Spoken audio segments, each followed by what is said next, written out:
So we are looking at this idea of what does it mean to live boldly. Joking with Susanna, unlike Susanna who's written 11 books, I've been writing one for 11 years. And so we're on a little different pace here, you know. Tune into last week's lesson about running your own race. But I'm working on this material, and I'm really having fun with it in terms of just being able to convey some ideas that I think are essential for our spiritual growth and development. And so we look at this idea of to live boldly. What does it mean? And it means to simply live from that joyous, authentic self. That part of us that knows our own and knows and recognizes and lives from our own divinity. Recognizing that each of us is a part of the whole. Each of us is an emanation of one living spirit, created uniquely for the opportunity for the divine to have an experience of itself through us that it cannot have through anyone else. So that makes us feel kind of special. Look, out of the 7 billion, God only gets to have this experience through me. You know, you're not so special because God's also having that experience through the other 7 billion, so don't get too big-headed about this. But really, when we begin to listen to our authentic self, and we begin to become our own authority, we begin to trust that there is a wisdom within us that is calling us forth. Now, many of us have been conditioned to live according to the life that we thought we should live. Now, well-meaning, loving people helped you to try and find a way to conform to who they thought you should be. Some of us did it for a while. Not too long because you're here. This is what I know. You know, at some point you said, nah, not doing that. Thank you. I'm going to go find my own path. I'm going to go find my own way of being. I'm going to find a spiritual philosophy that fits with who I am. So I say welcome. We're glad you're here. Because our goal is not to say, here is a set of rules that you must live by, but understand that there are universal spiritual principles. And the thing about spiritual principles is they are, with all principles, they are operating independent of personality. They're not playing favorites for some. You know, we often look at the Master Jesus and say, oh, boy, did he get the deal. Right? What a deal. You get to be born the Son of God, and then you get to do all these magical and wonderful things. Well, it is my belief that the same principles that Jesus was teaching are the principles that are available to each one of us. I take as evidence for that when he said, greater works than these you shall also do. How is that possible if we're not created of the same essence? So this idea of living boldly is listening to the truth of who we are and beginning to expand our vision of possibility. So the first principle is vision expansively. Now, yes, I'm using vision as a verb here. I know. It's kind of a new thought thing, new age thing to do. You turn nouns into verbs, but it's this idea that our life is a reflection of what we believe life to be. Isn't that fascinating? That our lives are reflecting our current consciousness, our current understanding, our current way of experiencing the world has more to do with us than it has to do with the way the world is. This is cool stuff when you get it. Now, I, like many of us, used to think that life happened to me. And the idea was that somehow I would overcome all this stuff that was happening to me and get to have a better life. But Einstein said something very powerful to us, and he said, the fundamental question we must all ask ourselves is the universe friendly? And that determines our experience. So for some of us, we may have thought that we had to overcome something, that this was not a friendly universe. And therefore we had to struggle, and we had to strive, and we had to effort, and we had to make some things happen. We got to make it happen, people in the room? I'm going to make this happen. Okay. Yes, we'll have counseling later. Right? But we're trained that way. The world says to us, oh, that person's a self-made person. You show me a self-made person. We are all created from the divine, right? And so there's some wonderful mythology around this idea that we're on our own and we're going to make things happen. And there's very much an American ideal of, work hard and effort and struggle and it's good. There's another way of understanding that if the divine is simply seeking its experience and its revelation through us, then perhaps what we want to do is simply open and allow that to happen.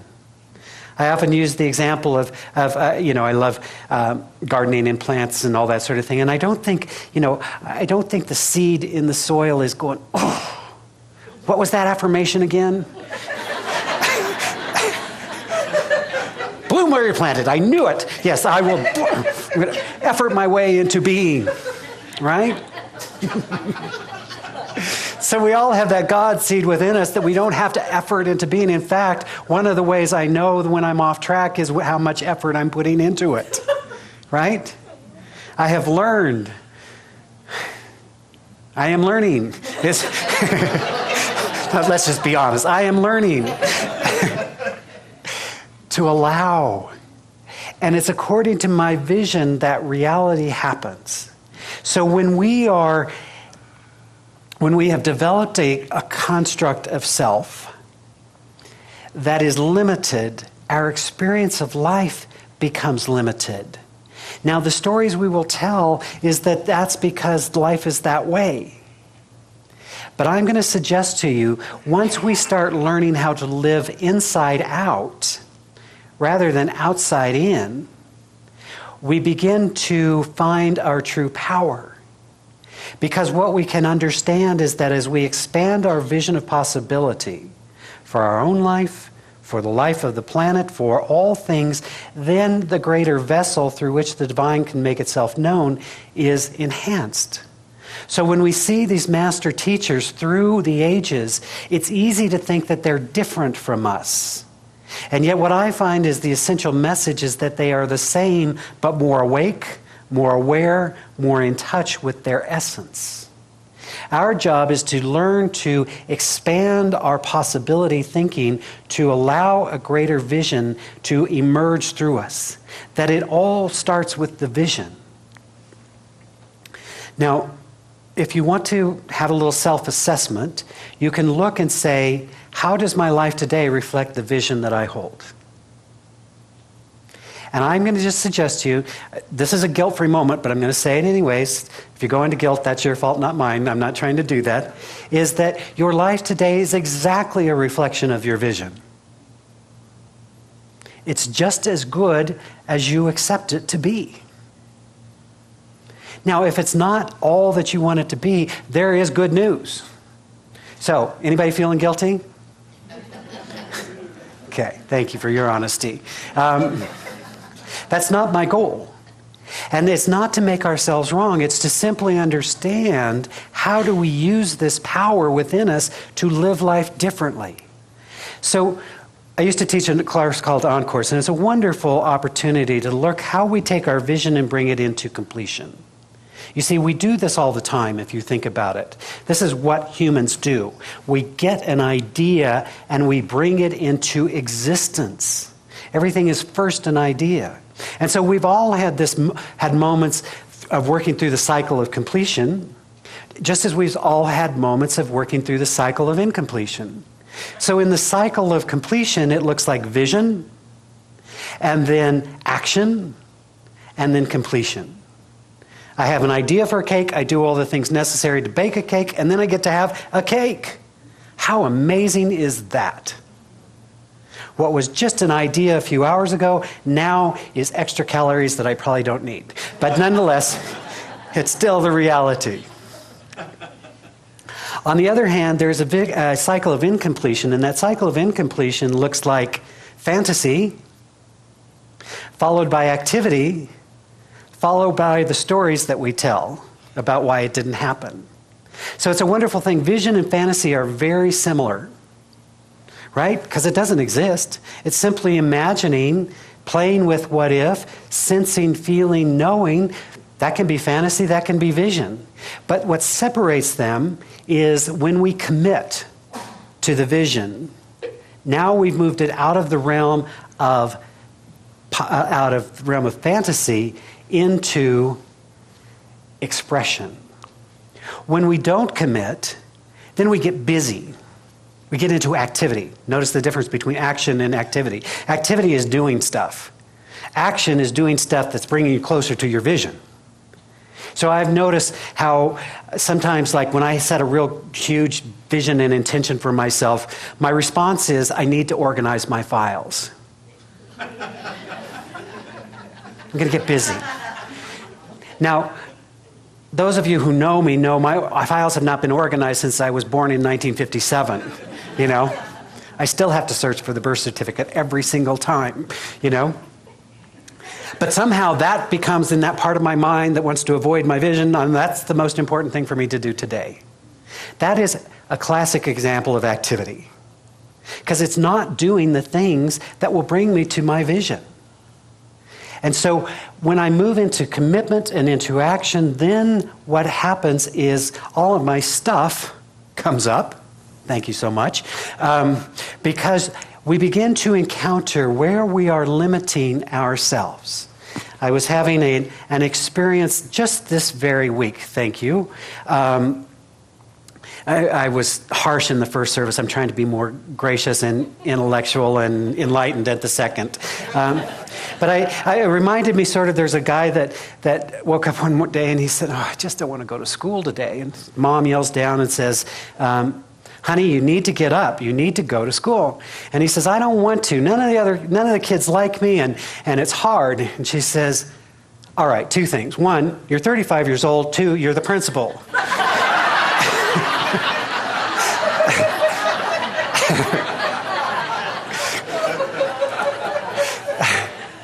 So that was the conversation that was happening in essence with me this week. Is I don't want to. You know, they're going to expect me to live what I'm preaching. What's that all about, right?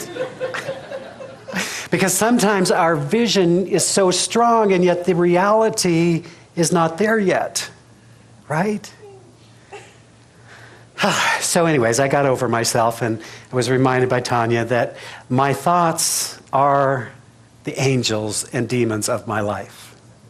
And when I welcome more of the angels, my life works more easily. When I invite the demon in, things go south really quickly. So we move from vision into action through our commitment. I love, Michael Beckwith says that vision without action is fantasy. And action without vision is chaos. Have you noticed that? You can get really busy, but if you don't know where you're going, who knows where you end up?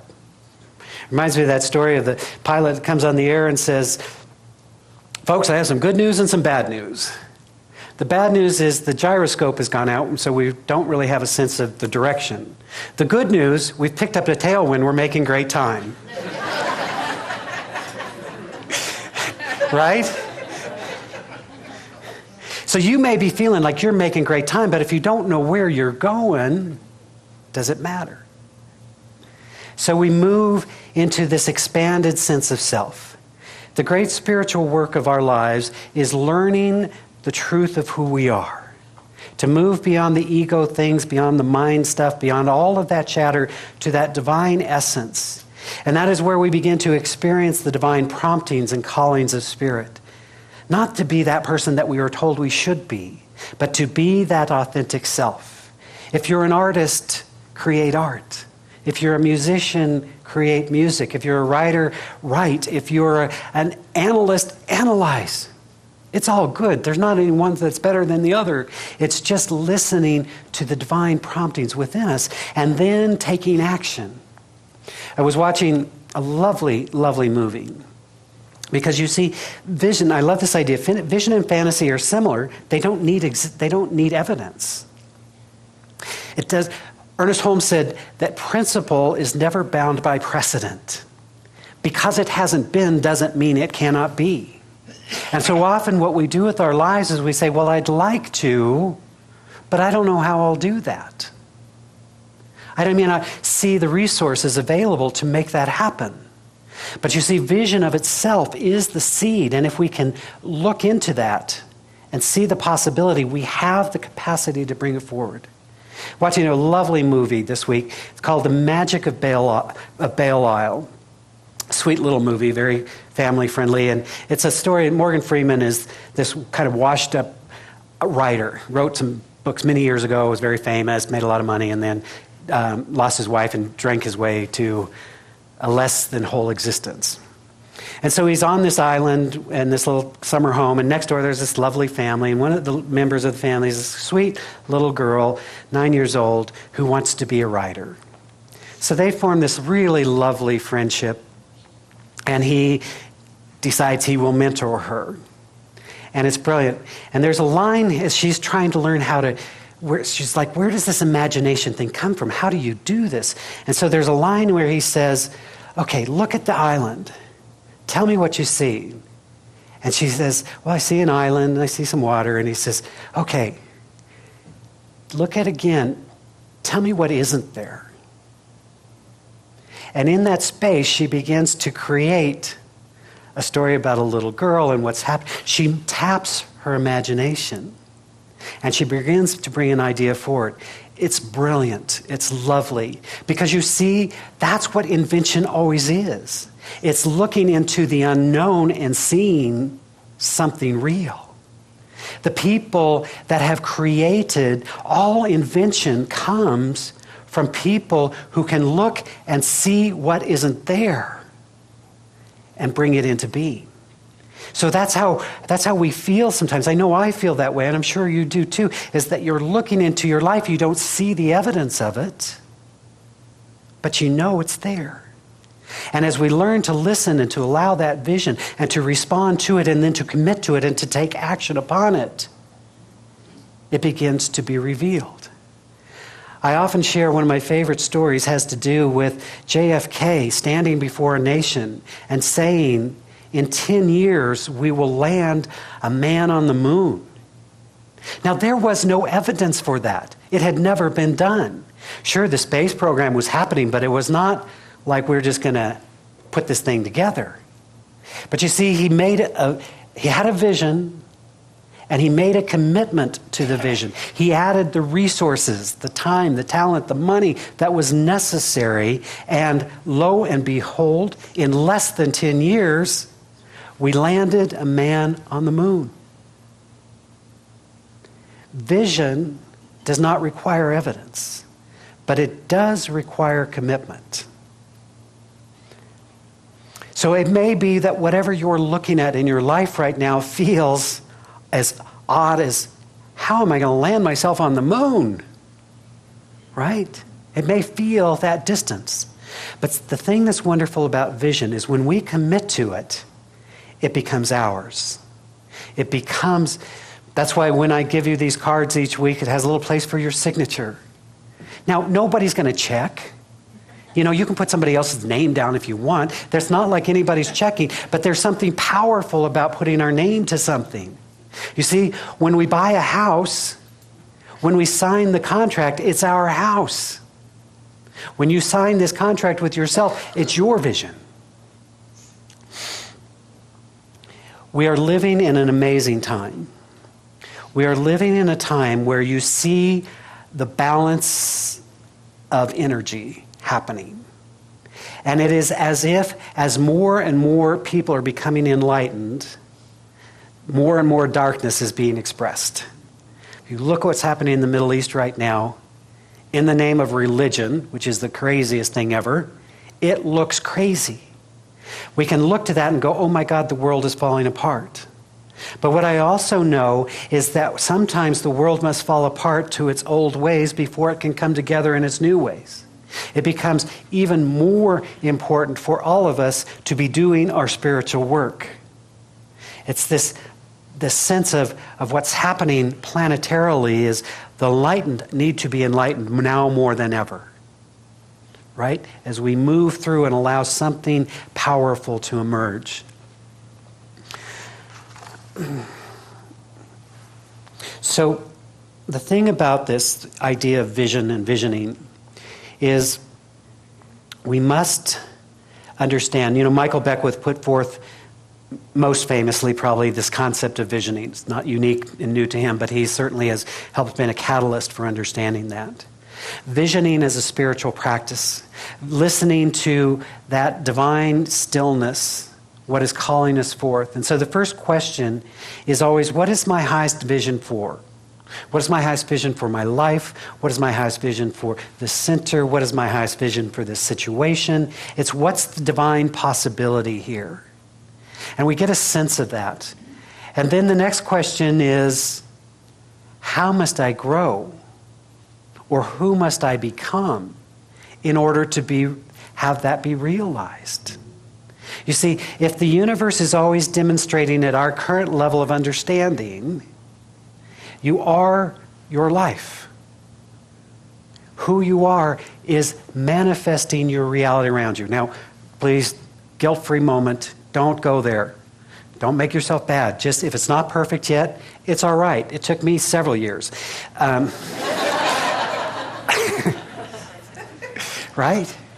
But understand our power comes is if this is not the way I want it to be, then how must I grow? Who must I become in order to be the larger container for a larger life? What we tend to do, maybe you don't, but what I tend to do is think, if they would just be different. This week it was you, all of you, each of you individually. I just want you to know. I don't want to go to school today. But then I come back to my power, and my power is, how must I grow? Who must I become in order to experience a greater reality? It's, I often say our consciousness sometimes in the world is, if I can create the thing, then I can have the experience I want. We've gone through as a community an amazing thing in creating and manifesting this space collectively. Through our commitment, we drew upon resources we didn't even have. As we were looking at doing this thing, there was a part of us that was saying, this makes no sense. And there was a spiritual part of us saying, this is your next step. This is always a good thing to recognize. If it scares you and excites you, you're probably on track. But through our commitment to the vision and the willingness and the conversation, we've manifested a wonderful spiritual home. We have a building that for the first time in this church's history was designed for our use. That's pretty cool. But the center is not the building. The building is simply the house so the activity, the action of spirit can take place. So we can bring wonderful speakers like we have tomorrow night come in and speak in wonderful and powerful ways, so we can have classes, so that we can have programs for our young people, so that we can develop a way of living and resources that people may not have the opportunity to have anywhere else in the valley. Think about that. Where else can you get what we get here in our valley? It's kind of powerful when you think about it. So we want to not get sidetracked in our visioning about the form. The form is simply the essence, or is simply the structure so that the essence can come forward, so the activity of spirit can be revealed. Money is a wonderful thing to have, and so that you can give your gift to the world. All of these things of the world are nice to have so that you can be who you are. So visioning always is about, what is my highest vision? And then how must I grow? Who must I become? How must I transcend my limited consciousness of today to a greater possibility? And then we get to ask the question, and what must I release?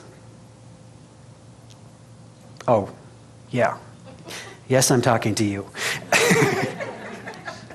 I was saying earlier how, it's nice to have some baggage if you're going on vacation.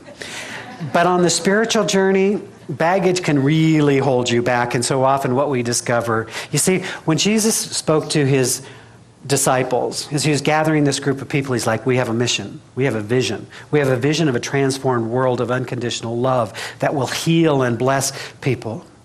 And here's what I want you to do. Leave everything behind. And one of them said, excuse me, I need to run home and pack. And he said, no, don't take it with you. Now, some have interpreted that as into a life of poverty, inviting people into a life of poverty. But what I believe is it was inviting people into a life of non-attachment. He's saying, watch, just go out on faith and in trust and watch how everything is made manifest for us. And if you read the stories, you go along a little further, what you see is it was a party. They went here, they had feast here, they had weddings, ran out of wine, let's make some more. As I said, you see the spiritual mastery of Jesus, because for the rest of us, if we had the capacity to turn water into wine, we'd be highly tempted to go into business. Right? I can make some money off this thing, right? This is good. Oh, well, I digress. Where was I? Okay.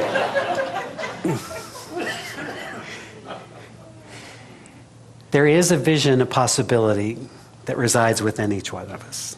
It is unique to each one of us.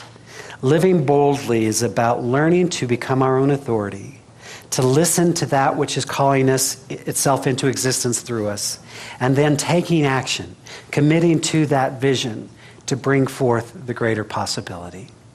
Now, some of you have mastered this. Some of you, like me, are still in the process.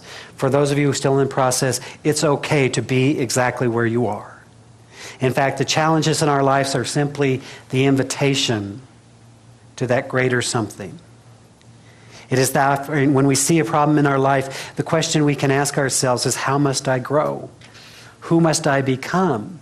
And this is simply pointing the way for me. It's helping me understand where I haven't grown in consciousness. And so in some ways, our problems are really gifts to us, because they point to the ways where we can grow and expand and become more enlightened beings. There's a wonderful passage from the Gospel of Thomas, which is a Gnostic gospel. And he says, if you call forth that which is within you, it will save you. If you do not call forth that which is within you, it will destroy you. Pretty powerful words. But I've become to realize through this journey that when we listen and allow the divine to be revealed, our lives flow and work. And when we don't, they stop flowing and they stop working until we're willing to be in that place of listening and allowing again. Sometimes I've been in situations where it's taken me to my knees. But in this, maybe there's something to this whole getting on your knees and praying thing, because when we're there, we're open to it being different. And therein lies the greater possibility. So wherever you are on this journey, my friends, I just want you to know that you are loved, that you are supported, that you are encouraged to live the authentic life, to live the bold life, and to vision expansively. So let us pray. As we simply turn inward, honoring and acknowledging this divine life, this one infinite being, the same intelligence which causes all things to be, causing the planets to be in perfect balance and motion, causing the rains to fall, the flowers to grow,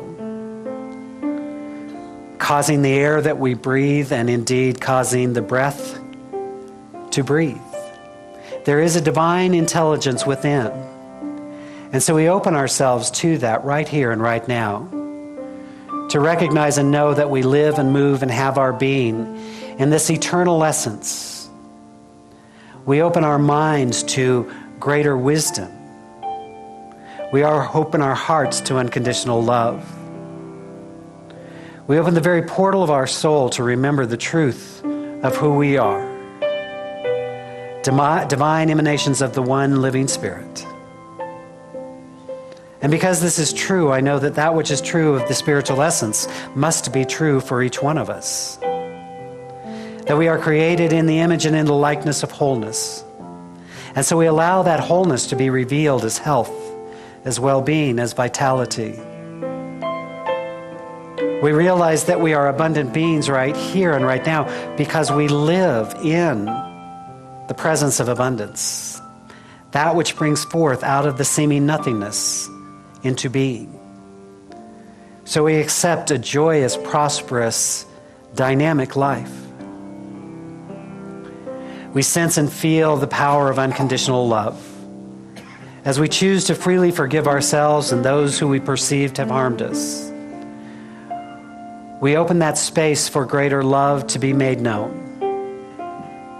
for greater possibility to emerge. We allow our lives to be healed and transformed. We experience our own divinity and indeed the divinity of all those around us. How grateful I am for this inner spiritual truth. And I invite you now, if there is a problem, if there is a burden on your heart this day, perhaps in this moment, that we set it aside, as if we take it out of our pocket and choose not to put it back in. We release it on the altar of the divine, and in its place we accept and know our greater good and move into action to bring that forward. How grateful I am for this, for I know that we are blessed. We give thanks for the many blessings, and we extend a blessing. First, we bless this spiritual community. We sense and feel and know our own magnificence, that we are a bright light in the world, touching, healing, and transforming lives. We extend a blessing to our brothers and sisters around the planet this day. Where there appears to be chaos, we see peace. Where there appears to be hatred, we see love. We hold that high vision of a world that works for all, for a planet at peace. And as always, we bless all teachers, all ministers of all faiths, for we know there are many pathways to the divine. We honor and bless them all. How grateful I am for this inner spiritual awareness. How grateful I am for divine law operating upon the consciousness we establish here to bring forth the highest good for all concerned. And so in joy and gratitude, then I'm simply releasing this word into that law, knowing that it is so. As together we say, and so it is.